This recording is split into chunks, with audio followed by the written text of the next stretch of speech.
Growing up in Birmingham, I thought I had a pretty normal life. From a very large family, we lived in a close-knit community, and my parents were very protective of us as kids. We had house rules, like you had to be in the front yard on the front porch when the street light came on. I knew all of my neighbors. They knew me. They could correct us in any way necessary. And I was protected from, I guess, some of the dangers and the ugliness of Jim Crow. I was aware of segregation because I would travel sometimes on a bus going into downtown Birmingham, and there would be blocks of wood that would separate whites and colored. And sometimes getting on the bus, there would be no seats available in the colored section and many seats available in the white section, but I couldn't sit down. I did not like it. But I understood that that was the way it was. I would also see, if I went downtown, separate restrooms, water fountains, even the restaurant. In many of the department stores, they would be on the first floor with swivel seats and just look so inviting, but I could not sit. I could buy a hot dog, but I would have to stand, and it would have to be in another area of the store. So there were things like that that I was aware of, but I was not physically confronted with Jim Crow's laws in other respects. Everybody in my community looked just like me.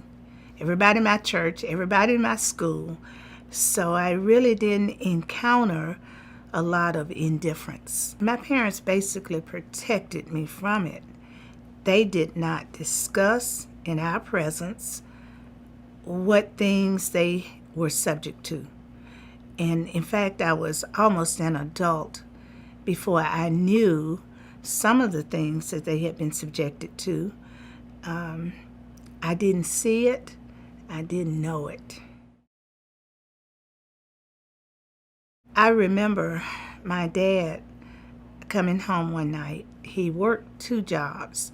He worked at U.S. Steel, and in the evenings he would work at a supper club as a waiter. And he came home one night, and he was talking to my mother, and I heard him tell her they took my light bill money. And I thought, who? What? I didn't get up and question that, but later I did get to understand that the police would often stop the men who worked at the supper club, have them to empty their pockets, and they would take their tip money. After they've worked, 3 or 4 hours after a regular work day, that they would take their monies. And it was the policemen who were doing it. There was nothing they could do about it. So I think that's something that stuck in my mind. And I may have been 18 before I heard that conversation. I remember riding the bus with my aunt, my mother's sister, and she would put her hands on my shoulders on the bus. And I didn't like that, but she was kind of keeping me in my place. And I didn't like it. But I knew why she was doing it, so I wouldn't get too close to that section that was reserved for whites. I was always a part of a church. My parents were very active in church. My father was a deacon. My mother was director of Vacation Bible School, and she taught Sunday school. And we were a part of the youth choir and whatever was going on in church. Our family was always involved. My school, my high school, Ullman High School, we had a lot of pride in our school. I thought, looking back, the standards were pretty high, and I thought I got a good education. It was something that James Bevel said to me that really propelled me into the civil rights movement. In talking to us following a regular mass meeting, and he had asked some questions. One of the questions he asked, how many of you take typing at your school?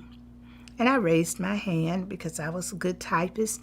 And he asked, how many electric typewriters do you have at your school? And I said, we have one, but I get to type on it because I'm a good typist. And he said, do you know how many they have at Phillips High School? And Phillips was an all-white school. Of course, I didn't know. And he said, they have 3 rooms of electric typewriters.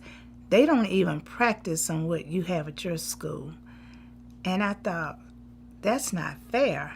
And he gave some other examples that made me feel that I was being mistreated. Then he said, you're getting a second-class education. And that really was the turning point for me, that if I could do something about it, I was all in. He talked about, well, one, he asked how many boys from your school play football? And my brother was present with me, and he asked, have you ever wondered why your helmets are always blue and white, but your school colors are green and gray? And my brother said, we always paint them the right colors. He said, yeah, but why do they come in that way? And we didn't know the answer. He said, you're getting Ramsey's discard. Ramsey was a high school not far from our school. And I thought, they're getting new stuff and we're getting their old stuff. That's not fair.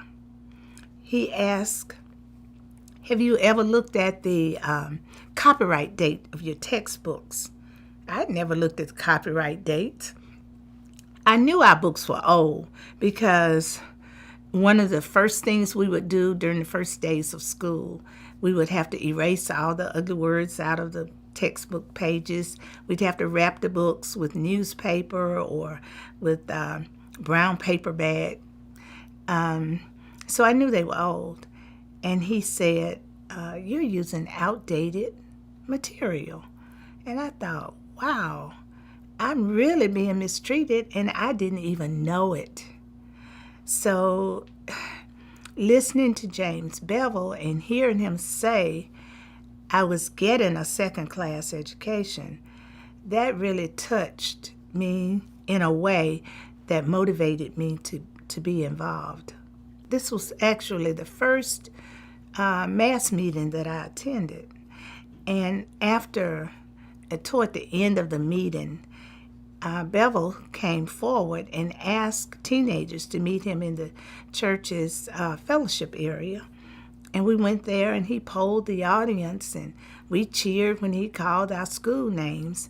And then that's when he started asking questions. Birmingham was nicknamed Birmingham because there were so many unsolved bombings. I lived in a community that was not far from what we called Dynamite Hill. Dynamite Hill was a middle-class neighborhood. Lawyers and teachers and doctors lived in that section. And on a very regular basis, they would have dynamite thrown in their yards. I didn't perceive that in the way that it may have been intended, because I just thought it was a nickname, Dynamite Hill. And the streets were paved and the homes were nice, and we would go over to that area to skate, and we called it Dynamite Hill. But on a fairly regular basis, somebody would have dynamite thrown in their yards. I never read anything about who or how their homes were damaged or who might have been hurt. I just knew it was Dynamite Hill. I've heard the noises from the dynamite sometimes, but I didn't interpret that at that time as being someone is being hurt or targeted to be hurt. It became obvious in conversations with other kids that the Klan would ride by and throw dynamite in the yards of the homes of some of the people who lived there, as well as some churches. It was never anything that I read or that anyone sat me down to talk to me about. It was word of mouth from one kid to another as to what they heard. There was never any real discussion in my family about what did happen and who was doing it. The Klan was, I think their main goal was to inflict fear, to keep African Americans in their place. And there were outspoken ministers. They would target their churches. Lawyers, I remember Arthur Shores, who represented people who had a legal fight about something to do with their civil rights. They would target his home. I didn't really know at the time why these homes were being targeted, but I did come to understand why. I think the people became sick and tired of being sick and tired. And so when that fear is gone, you don't have anything to lose. And I think we had gotten to that point. So much had gone on that had not been addressed until there was, the fear factor was no longer a big thing. And we had fearless leaders. Fred Shuttlesworth, he wasn't afraid of dying. He wasn't afraid of the police. He had been subject to a lot of abuse, and there was no stopping him. And so that lessened the effects of the Klan because the fear factor was no longer there. When I participated in the children's crusade, I wasn't afraid. I wasn't afraid at all. Now, that may have been I was being naive, but I was not afraid. A part of the appeal in the crusade was that God was on our side. And having been raised in a Christian home and being in church, if God is on our side, we can't lose. So it was both a spiritual thing that there was no reason to fear, and a little bit of being naive that anyone would do anything to hurt a child. The mass meetings were being held on a regular basis, I think initially on Monday nights, different churches across the city. And how I knew about it, I had a girlfriend whose mother and sister sang in the mass movement choir, and she would come to school and talk about the mass meetings. And the things that she said excited me. She talked about the crowds. Oh, the church is just packed. I like crowds. She talked about the music, that the music was just off the chain. Everybody's clapping and rocking, and I like good music. She talked about all these cute boys that come to the meetings. I like cute boys. So I thought, oh, wow, I want to go to one of those meetings. So I went. And when I got there, it was everything she had described. The music was just great. It seemed that everybody in that choir had beautiful voices. And then the messages from Dr. King and Fred Shuttlesworth and N.H. Smith and John Porter, these were names of preachers that I was familiar with, that they were well respected. And the message that they were giving, the people in the audience responded to it.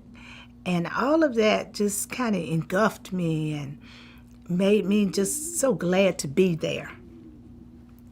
I think that set the tone for what I ultimately became a part of. And in these student nonviolent workshops that I subsequently attended, we learned freedom songs. We saw some film strips on previous demonstrations, sit-in demonstrations, and that kind of thing. And we heard the message over and over again that this is a nonviolent movement. And if you can't handle that, if you feel like you have to respond, then you should not participate in this. We'll let you make some posters or something, but we don't want you marching if you feel you got to fight back. So I had a made-up mind that I could handle whatever was coming and be nonviolent. If you fight with them, A, you're going to lose, and B, you're no better than they are. We are not going into this battle with a physical approach. God is on our side. We are going to be peaceful, and we are going to express our desire for change, and we're not going to engage in a physical warfare. So I understood that. Yeah. And we were told to expect it. Expect them to call you a name. Don't respond. Someone may even try to hit you. Kneel, say a prayer, sing a freedom song. You are not to respond in the way that they respond. And I heard that over and over again, and I was convinced that was the way to do it. I think that there is strength in standing up to opposition without physically engaging in violence. And I may not have thought it in those terms then. I just accepted what I was told, that that was the way to win this battle. Some white officials did not like it if a black person looked at them eye to eye to respond. And I never really had that encounter with anyone, so that was not my experience. But of course I had heard that the expectation was for you to look down if a white man or woman was talking to you, in like you're in submission or something. I was so excited about being a part of it. I would talk about it to my friends and encourage them to come to a meeting. And some of the meetings were kind of impromptu. We walked a lot. We walked home from school in groups. And I remember one evening we stopped at the A.G. Gaston Motel, and Dr. King came out on the balcony and spoke to us and encouraged us and told us we didn't have to be afraid. And Dr. King at that point to me was not an icon. He was a minister, so I respected him in that position. He was a leader in the movement. I respected him in that position. But I didn't see him as what we see him as today. He, to me, was the same as Dr. King, Dr. Reverend Shuttlesworth, or Reverend Porter, or Reverend Smith, some of the other ministers whose names I was familiar with. But to hear him and others speak like that, it was encouraging. I think James Bevel introduced the idea to Dr. King, and I think Dr. King and other leaders were hesitant to put the children out front.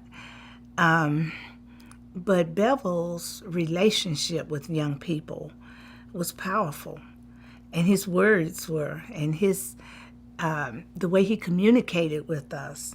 I thought all of that led us to have confidence that it was all right to do this and to do it like this. So talking to your friend about it was easy. You know, Reverend Bevel said, we can do this. And in our meeting, we learned these songs, and the songs we would clap and rock when we sang them. So it was exciting. And in my mind, everybody who was somebody was getting involved. So it was the thing to do. He told us in that very first meeting that if our parents got involved, they could lose their jobs and there would be no one to take care of us. He said, but you really don't have anything to lose. And I thought, he's right. I don't have a job, so I can't get fired.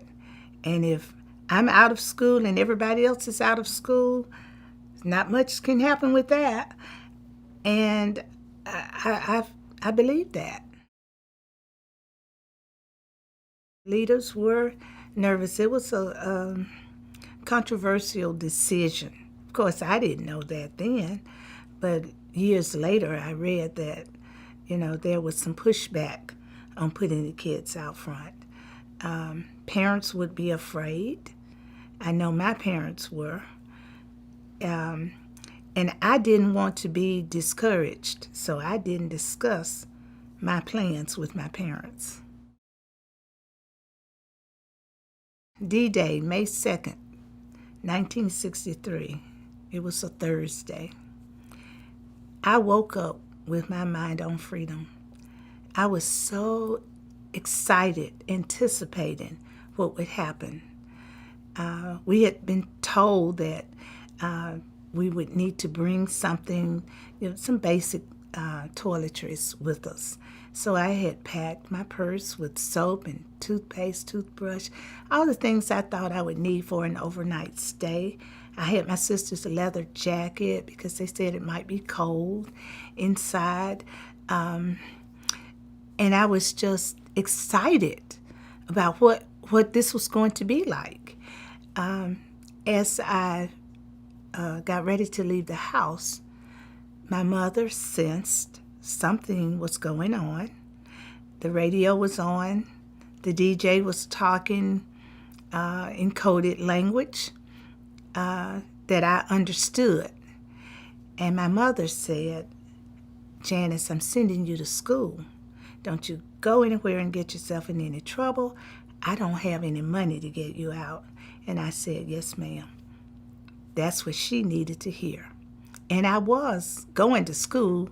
I just wasn't going to stay. So we walked, and on the way to school, we talked to each other, singing freedom songs and asking each other, you got your stuff? You ready? You going to stay? So when I got to school, I was a little hesitant about my GPA.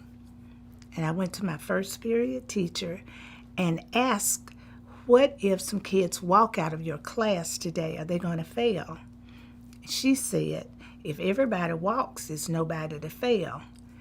For me, I interpreted that as it's okay to do it. And of course, I shared that with everybody I knew. They aren't going to do anything to us. All we got to do is leave. And the bell rang. People started walking in the halls. The halls were packed with people. We walked out and walked from my school to 16th Street Baptist Church.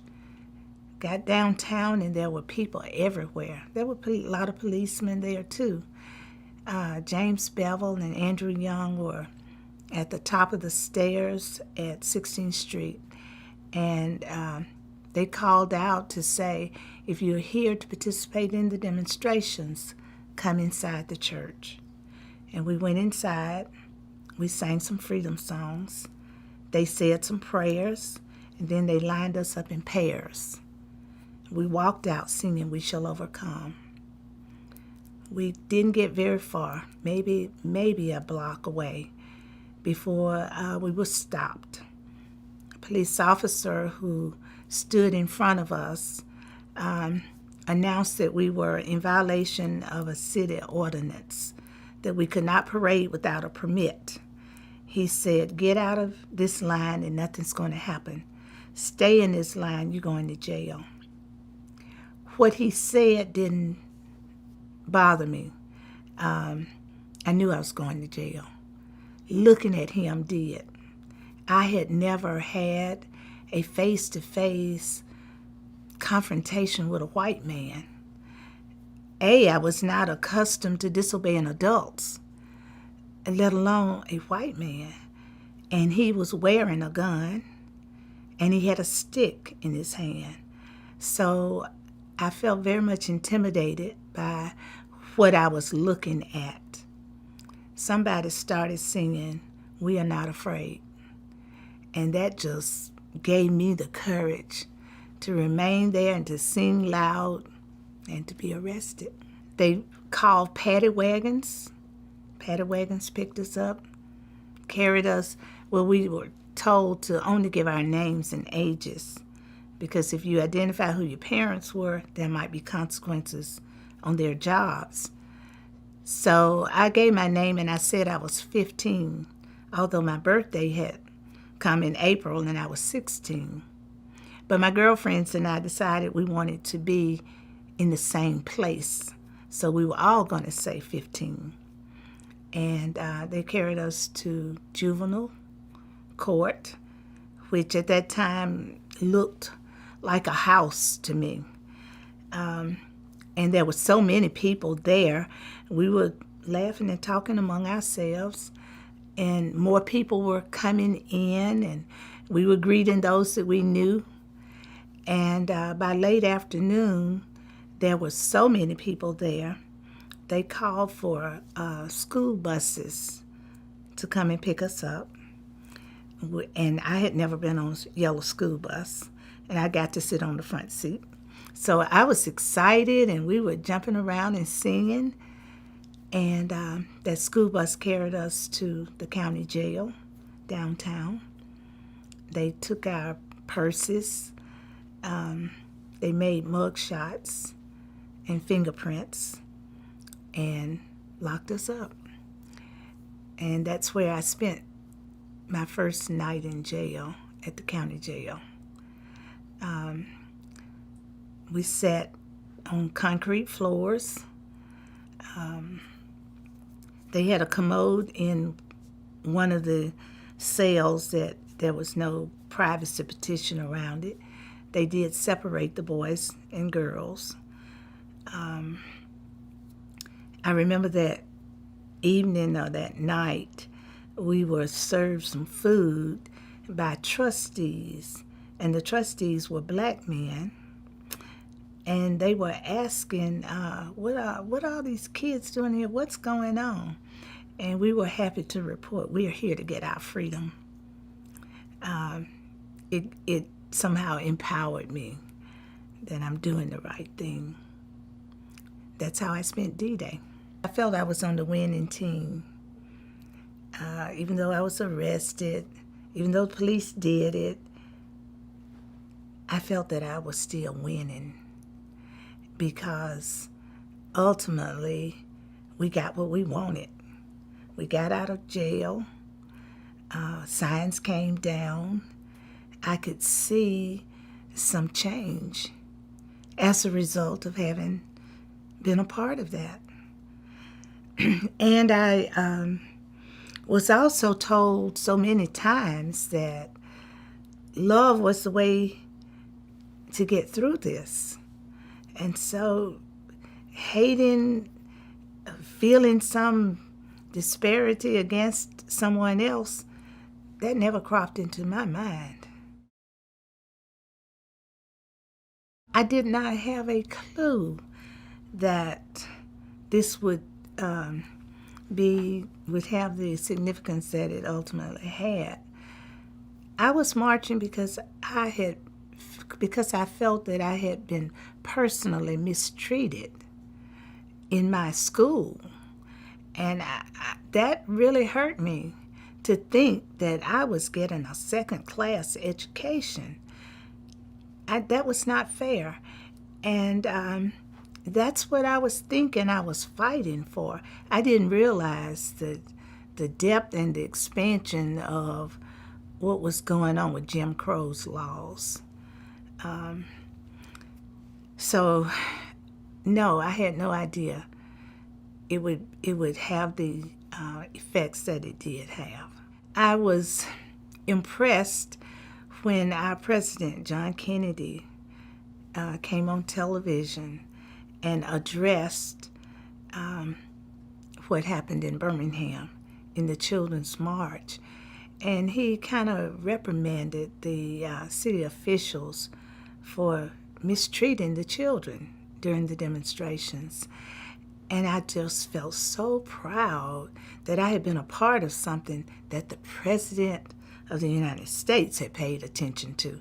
That just really made me feel some kind of way that this was important. I still did not know the impact that it would ultimately have. I guess it wasn't until September the 15th that this really became reality, that what I had been a part of had been so significant that it affected the lives of people on a much broader scale. I told you I was familiar with Dynamite Hill, so bombings were not foreign to me. Dynamite, although I had not experienced it personally. I didn't know anybody personally who had been affected. But that Sunday morning, I was at church, and our pastor announced that 16th Street Church had been bombed, and the church just went up in shock. Oh, wow, people were making noises like that. And I thought, 16th Street Church, that's where I went to get my training, that's where I marched from, and they bombed 16th Street. And it's on a Sunday morning. People are in there. He went on to say that I understand that there have been some casualties. And he dismissed church. We went home, and our telephone was ringing, just incessantly ringing. My mom answering the phone, and I would hear her say, "No, it's not our family. No." And eventually, I got the message, maybe from one of my older siblings, that people were looking our number up in the phone book and saying they heard that one of the Wesley girls had been killed. Well, I was from a large family. It was 2 girls, my sister and myself. My sister was teaching school. I was the one who participated in the march. And they said one of the Wesleys had been killed. She said, "Not our family." Later that evening, we found that the Wesley girl who had been killed was Cynthia Wesley, and she and I were friends. People thought that we were related because I was from such a large family, and everybody at our school whose last name was Wesley was one of my siblings, except for Cynthia. I had met her when she was adopted by Gertrude and Claude Wesley, who were friends of my family.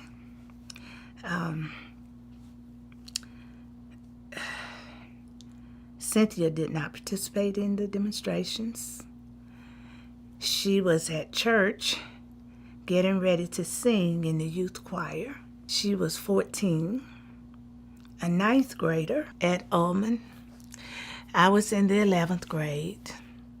And when she came to Ullman, I acted like I was her big sister, showing her where to hang out at recess, talking to her about who the mean teachers were.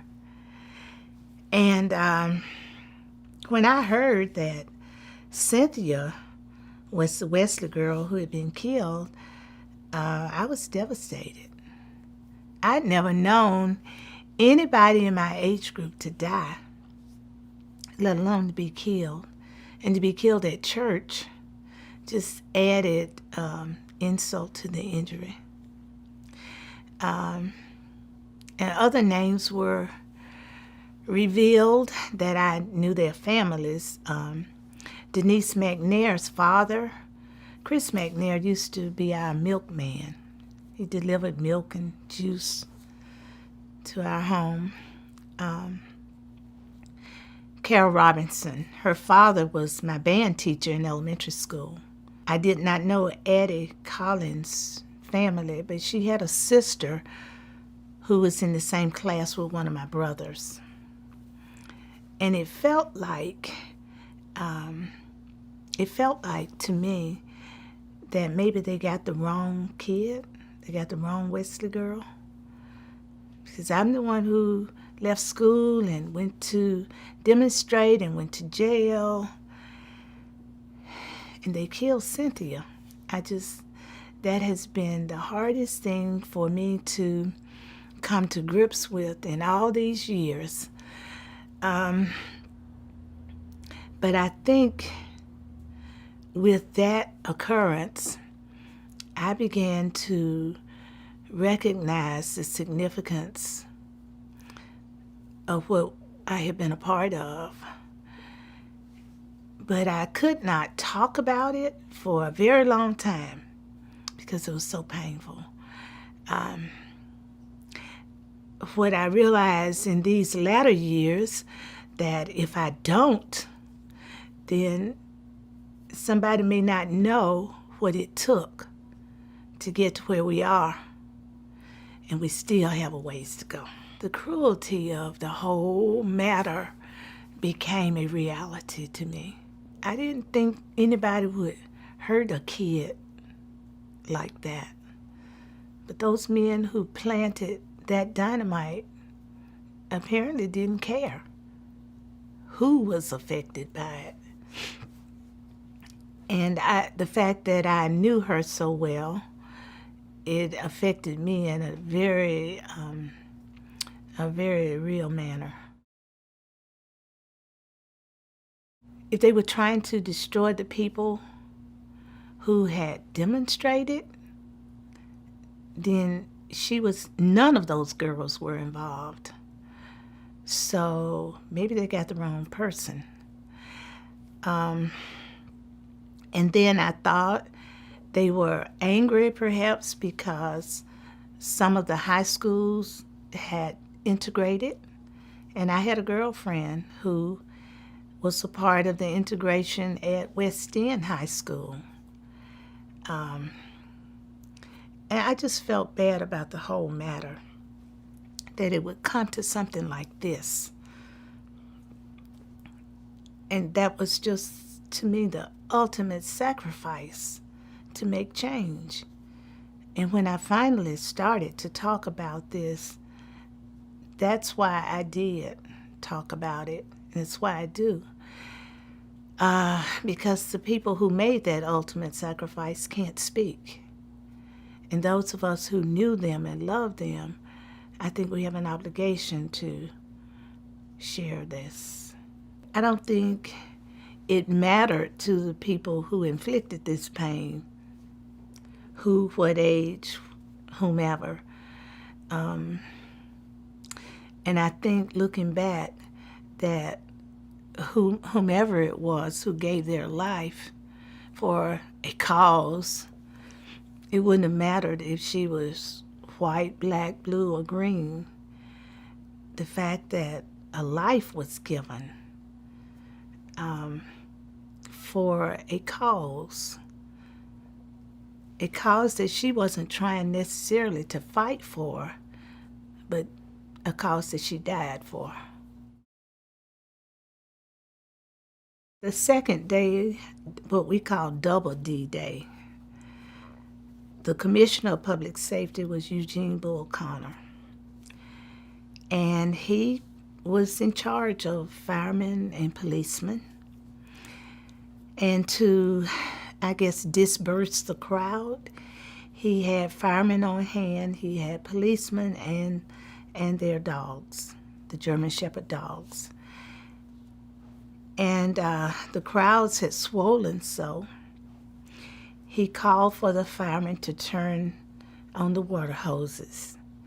And the force of the water was so strong, it pushed people down, tumbling in the street, pressed against the buildings. Some girls reported their blouses were torn, skin burned. I had one girlfriend who reported some of her hair was sheared off her head with the force of the water. In the park, there were the dogs, and they were attacking the kids. Some people went to the hospital with dog bites.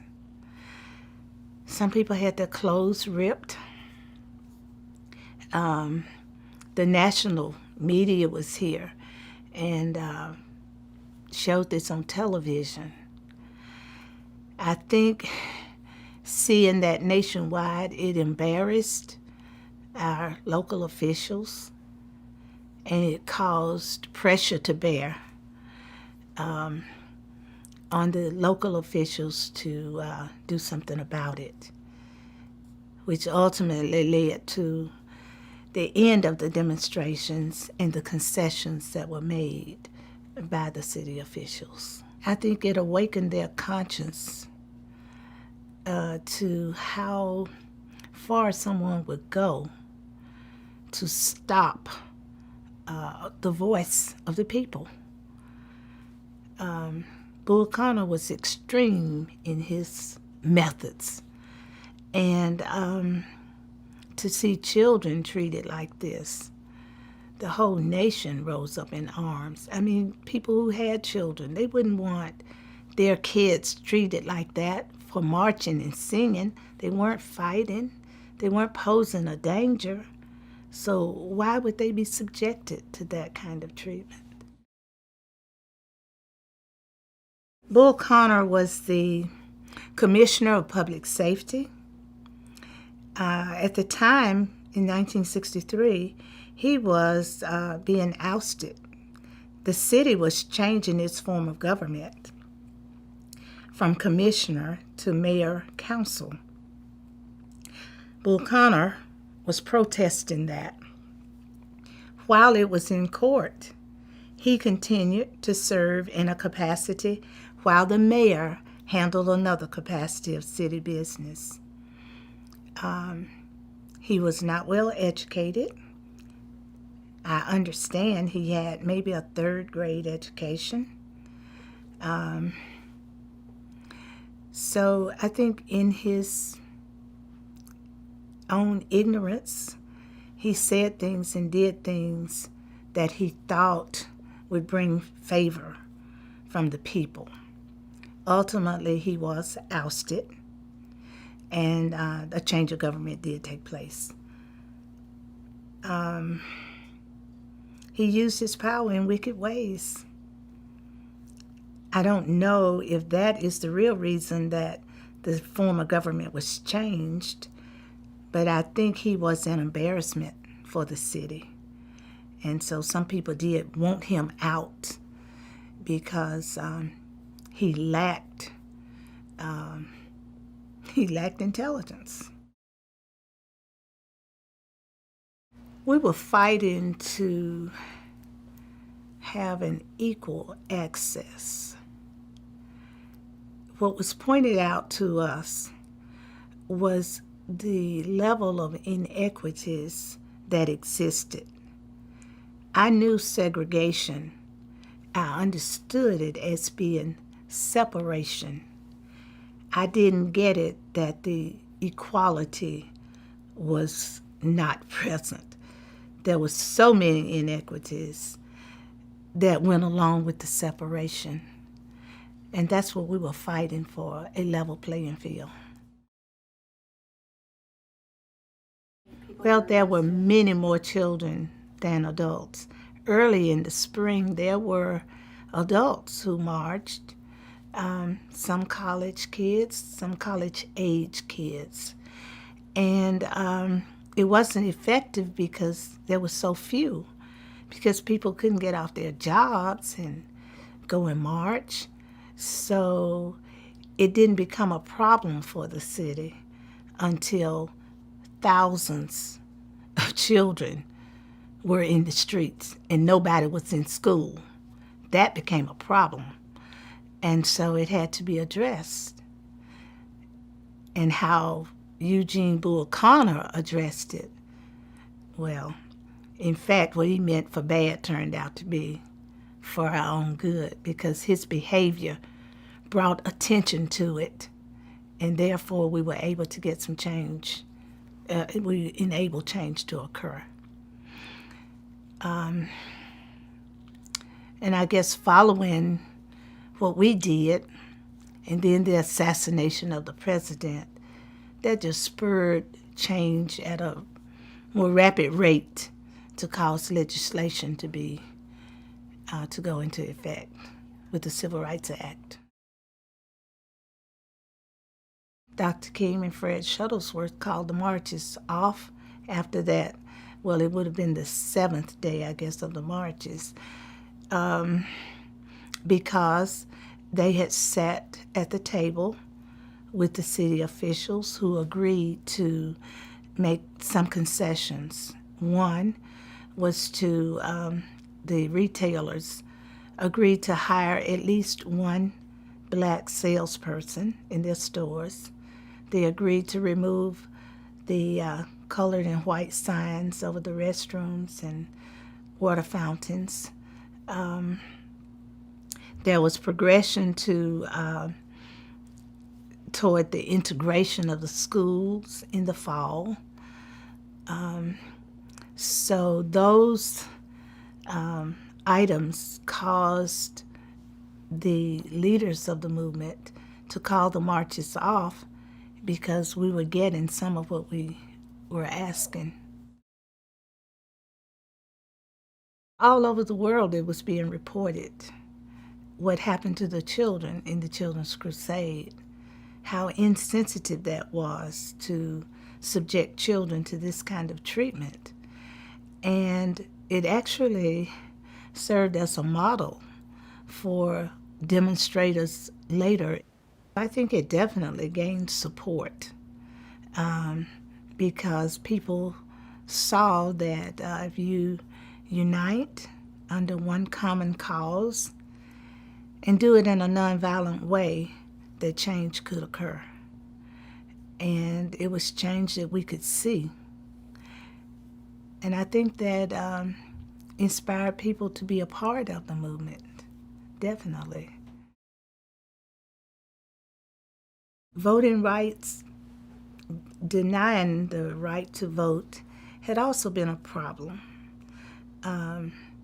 Blacks who attempted to register to vote were denied access because, first, a poll tax.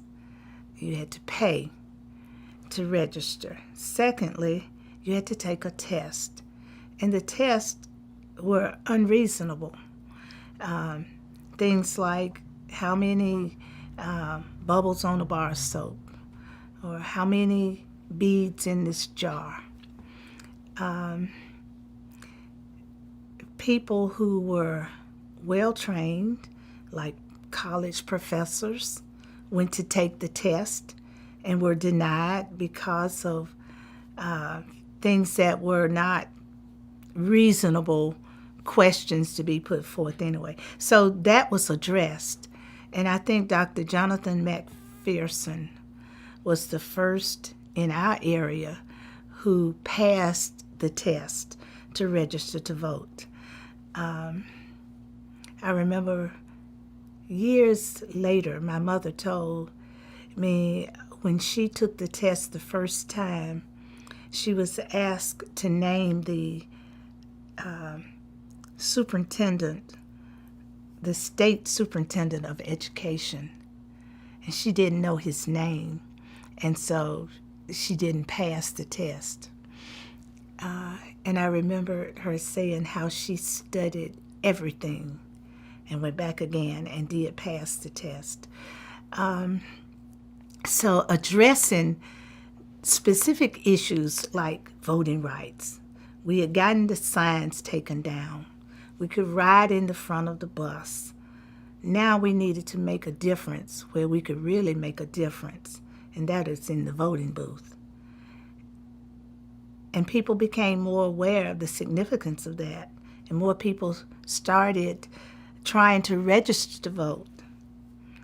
And I think as that grassroots group started, it expanded. People in other counties wanted the right to vote too. Selma, I guess, was the next front for the battle. Students at Miles College, that's my alma mater. The president of the student government at that time was Frank Dukes. And Frank had been in the armed services, had gotten out and enrolled in college. He and some others who were older students had a selective buying campaign. And they asked people not to buy new clothes for Easter. That was probably the year before the Children's Crusade.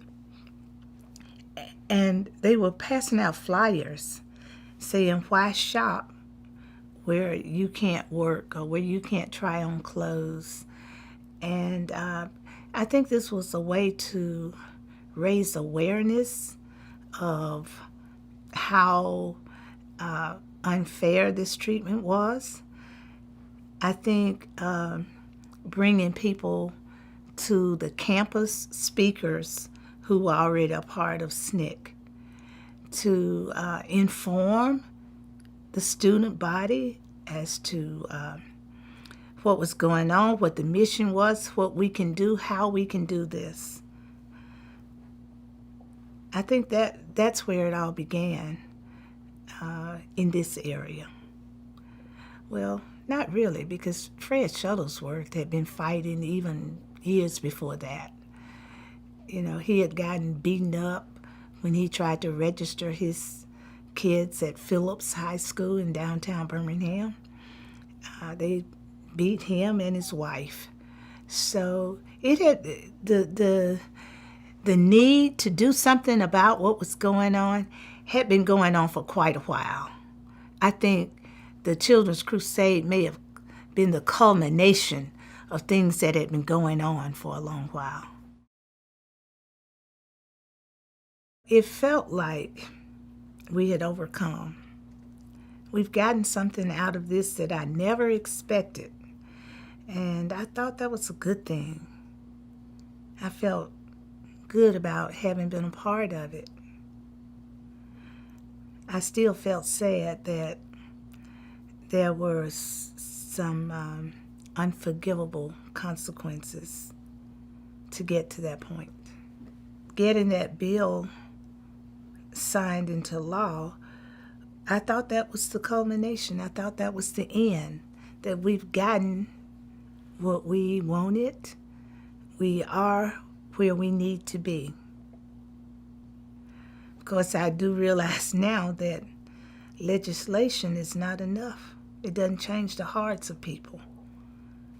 And until that happens, we're going to continue to deal with the kinds of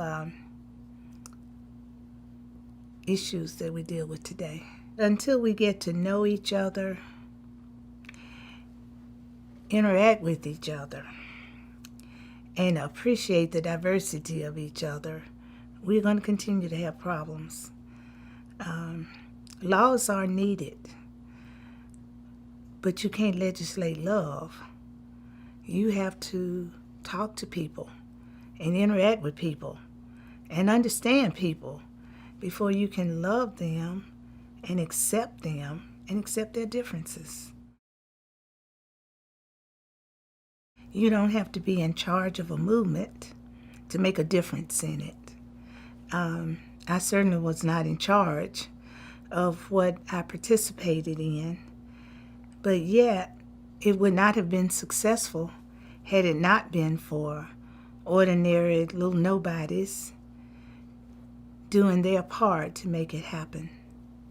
I appreciate the leadership that was provided by Dr. King, Shuttlesworth, and others to point us in the right direction. But if we had not followed, it wouldn't have been a movement. So it's important. Both parts are important to have good leadership, but also have somebody following. If you don't know your history, you're likely to repeat it. And what I see going on today is so reminiscent of what I saw in the 60s. Some of the rhetoric, some of the behaviors of people in leadership is frighteningly familiar to some things that happened over 50 years ago. So it may be time for another movement. I hear remarks from leaders in our country that remind me of remarks I heard when leaders like George Wallace ran for president. I see a parallel in his behavior and in his message when I hear our current president making certain remarks. And it makes me think that the more we change, the more we stay the same. All of this legislation and enlightenment and empowerment, and we are still dealing with basic human issues of inequities and not accepting diversity and opposing people who are different. That's what was going on then. I see that going on now. Become aware. Awareness is important. You can become aware by knowing your history, studying that so you know what did happen, so you can recognize it when you see it again. Also, take some lessons from what did work and what didn't work. Fighting fire with fire did not work, has not worked, will not work. A peaceful demonstration is what brought change in our society. And I think that's the model we need to follow. Also know that you don't have to be in charge to make a difference. And difference can be made in small circles that can have a ripple effect. Whether it's speaking against bullying in your environment or sexism in your environment or racism in your environment. You have a voice. Use it. And it doesn't have to be used for hate. It can be used for positive change, for understanding. And I encourage children to do that. Children led the way in '63. We're counting on them to do it again in the 2000s. I became an educator because teaching was something I always admired. My mother's sister was a teacher. I spent a lot of time with her, and I admired what she did. I became aware of her friends. I admired them, looked up to them. There were teachers in my community and my own teachers. I just liked doing what I saw them doing. My sister became a teacher before I was out of school. And so some of the people that I admired the most were teachers. I think that's what inspired me. And when I became a teacher, I loved it. I loved the children. I loved sharing information. I loved seeing them, the aha moments in them. And so I think that was just really my calling to be a teacher. After working my first year in an all-black school, it was a very large school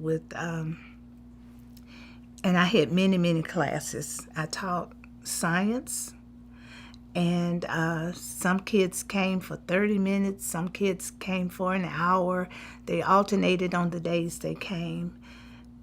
But there was absolutely no equipment available to demonstrate concepts with. And I would go out and borrow equipment from my college. But I wanted to expose them to things that they had not been exposed to.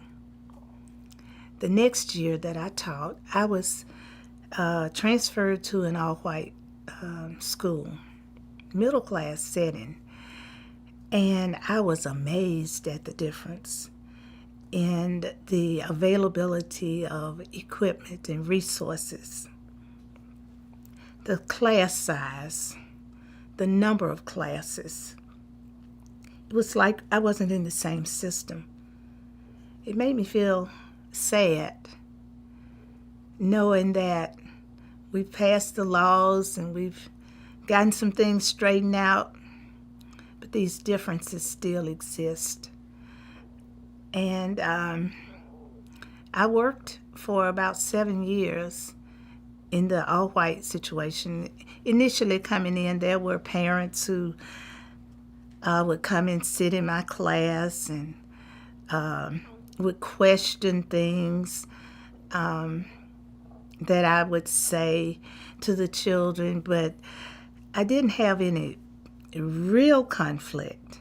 There were some teachers who initially didn't speak, but I would go in and speak to them anyway. One of the black teachers who was also transferred that year said to me, you must be crazy. You speak to these folk and they don't open their mouth. I said, well, there's a little dog that lives next door to me. He doesn't speak either, but I speak to him every morning.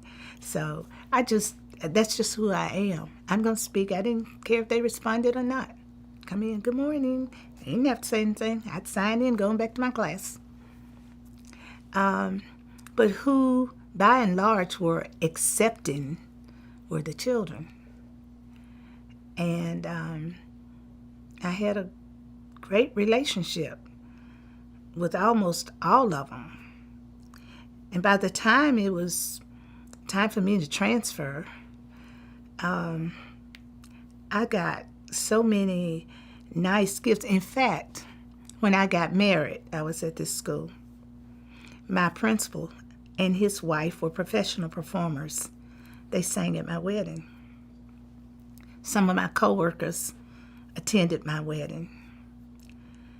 By the time I got pregnant with my first child, every class was giving me a baby shower. I mean, it became a natural thing. People weren't looking at me as being a black woman, but as a teacher that they liked. And it also emphasized to me that once we interact and get to know people, we look beyond skin color and look deeper at who the person is. That was my experience. It's a moment in history that I hope will not be overlooked for several reasons. 4 big reasons: 16th Street Baptist Church. Also on that same date, 2 other kids were killed. 2 other kids died that day. One at the hand of police, one at the hand of 2 kids who had just left a Klan rally. But a lot of blood sacrifice took place to make change happen on the scale that it has happened. And I think enough blood has been shed already. We can just start talking to people and stop fighting people. Seeing him on television and hearing him shout segregation today, tomorrow, and forever, I didn't like it. I felt badly that someone from my state would go on the national scene and continue to spew out things that divide us. And I didn't feel that he represented the masses of the people. But I came to know that over time, George Wallace came to know the skin color didn't really matter so much, because he had to be cared for by a person of a darker skin tone. And it didn't matter to him then whether she was black, white, blue, or green. But he needed someone to care for him and to understand him and to communicate with him. I appreciated seeing the change that occurred in him before his death. But on the campaign trail, when he was alive and vibrant, he was so divisive in his message. And I hear some of those divisive messages today. I hear messages from leaders that I don't think bring us together. The message divides us. Oh, that was horrible. When it was announced in school, we cried. I watched all of the things that were going on television. I stayed up late just listening and watching it all, and I thought the world was coming to an end. They've killed the president. And that followed just a couple of months after the death of the kids at 16th Street. I thought it was just coming to an end. I was relieved, I guess, to see that Johnson picked up the mantle and pushed for the passage of the Civil Rights Act. But yeah, that was very hurtful. President Johnson earned my respect because he pushed for the passage of the Civil Rights Act. And that was a part of the legacy, I thought, of John F. Kennedy. I'm sure he stepped outside of his comfort zone to get that done. So, yes, I admire him for doing that, because that took some courage. And I'm sure he got some pullback from some of his supporters for going that route. But he did it.